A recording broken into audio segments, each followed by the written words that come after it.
বিসমিল্লাহির রহমানির রহিম। এসি রিমোটের যে টেম্পারেচার সেটা হচ্ছে এখন ফারেনহাইটে শো করছে। নর্মালি হচ্ছে 16 থেকে 31 ডিগ্রি সেন্টিগ্রেডের মধ্যে তাপমাত্রা বিস্তার থাকার কথা। এখন হচ্ছে এটা 72-73 এরকম কাজ করছে 60 থেকে। তো তাপমাত্রা বিভিন্ন সম্পর্ক রয়েছে, ফারেনহাইট থেকে সেলসিয়াস, সেলসিয়াস থেকে র্যাঙ্কিং, রোমার। তো এটা হচ্ছে এখন সেলসিয়াস থেকে হচ্ছে ফারেনহাইটে কনভার্ট হয়ে গিয়েছে। তো এটা আমরা আবার খুব সহজ হচ্ছে সেলসিয়াসে নিয়ে আসতে পারি। সেলসিয়াসে নিয়ে আসার জন্য আমাদেরকে হচ্ছে এখানে লেফট রাইট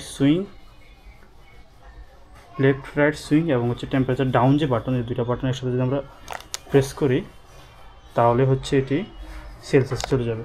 এখন খুব সহজ হচ্ছে এটা আবার সেলসিয়াস হচ্ছে শো করছে। এভাবে আমরা খুব সহজ হচ্ছে ফারেনহাইট থেকে সেলসিয়াস বা সেলসিয়াস থেকে ফারেনহাইটে দেখতে পারি লেফট রাইট সুইং এবং হচ্ছে টেম্পারেচার ডাউন যে বাটন, এটার সাহায্যে।